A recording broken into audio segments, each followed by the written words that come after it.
Kuram labāk iet? Nu tā, nu? Nu vienādi. Jā, esmu ciemos. Pie Andra paklai karaļa. Paklai zālienu karaļa. Viņš top ruļļos. Te ir ražu novākt, mēs varam redzēt, paliek strīpiņas. Zēni jau ir ar lielo tehniku, jau to darbiņu paveikuši. Vienīgais Latvijā paklai zālienu audzētais 2025. gadā, ja? Mēs varam to apgalvot, vai ne? Varam. Esam. Nu, lūk, man ir pirmais tev jautājums. Tad, kad roku sēja zāli, ja? Tur ir nezāles, čakars un tā tālāk, bet ir tāda paklai zālienu ruļļos, kad uzliek un problēma nav. Bet tā ir taisnība. Ja viņš ir saudzies, tad nezālēm vietas nav tik daudz, kur attīstīties. Tas ir taisnība, bet vai uzliekot šo paklai zālienu, šīs problēmas ir uz mūžu atrisināts? Nē. Pie katra mums jāstrādā pēc noteikta laika. Jālai zāliens, vai ne? Te nav laistīts vispār. Nu, lūk, un ja es tagad saku arī, piemēram, gribu nopirkt zālienu, tad ko es patiesībā nopērku? Sēklu, augsni. Augsni, cik daudz jau tur ir? 2-3 centimetri, jā? Pusotrs. Un manu darbu, jā. Un vai tā cena, kas ir vidējā cena, ko parasti tu saki, cik maksā šeit pie tevis nogriezts rullītis, kā jau tur sakrāmēts? 3,6 eiro pa kvadrātmetru. Šī gada cena plus nodoklis. Un te ir tas paradoks, ko es vienmēr arī klientiem saku, ka tā laistīšana ir svarīga, bet nevajag pārlaistīt. Nu, kur ir produkcija iepakota, vai ne? Pareizi.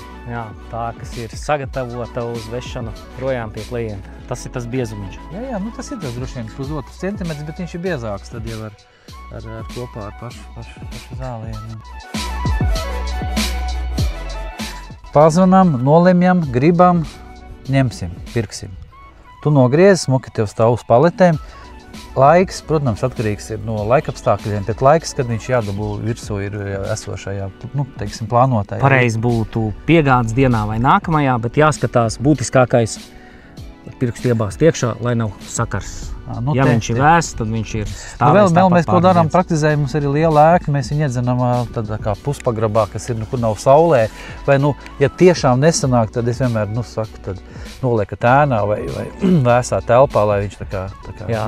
Kamēr mašīna nav atnākusi, šitais nav labākais piemērs. Mēs vēl kaut ko gribam parādīt. Andris ir iekšā, ja? Nāc skaties, te ir viens, es domāju, Latvijā vienīgais. Andris arī vienīgais ražotājs. Andris vienīgais. Un kopā ar šito kombainu ir vienīgais. Pareizi saku, ja? Jā. Ko viņš izdara? Nogriež, sagarina, sarullē, sakrāmē. Jā, un kur nogriež, tad droši vien iet tā līnija tālāk. Viņš iet augšā, sarullē rullī, nogriež. Te viņš tā kā sagarina, nogriež, uziet augšā, te sarullē. Te sarullē, jā. Te pa 5 ruļļi atnāk. Zālienu mēs vācam ar tādām mazām mašīnītēm, tad to Andras dara šādām mašīnītēm. Jā, ar 8 kubīgu. 8 kubīgu, viss kārtībā. Un šitas jau ir pagājušais gadsimts. Jā. Ko viņi dara? Viņš tikai nogriež, ja? Vai viņš vēl kaut ko izdara? Nē. Nogriež, sarullē. Te ir roku darbā jākrāmē palets tikai. Un nodemonstrēšu es tev, kā mēs to visu daram. Viņš ir blats, forši, kad ir blats, vai ne? Varam pielikt arī pie darba tevi. Laižam.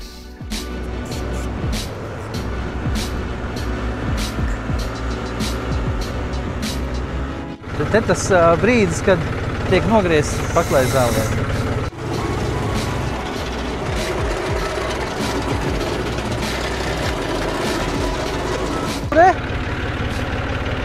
Viens, divi gatavs.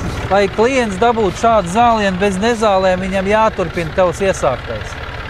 Tas paklai zāliens nav nekāds brīnums vai tehniski mākslīgi ražots. Viņš ir saule, daba, tavs darbs. Jā. Ieliksi saldētavā, saglabāsies ilgāk. Okay. Nopērkot šo paklai zālienu, mēs nopērkam laiku, lai mēs varam uzreiz dabūt.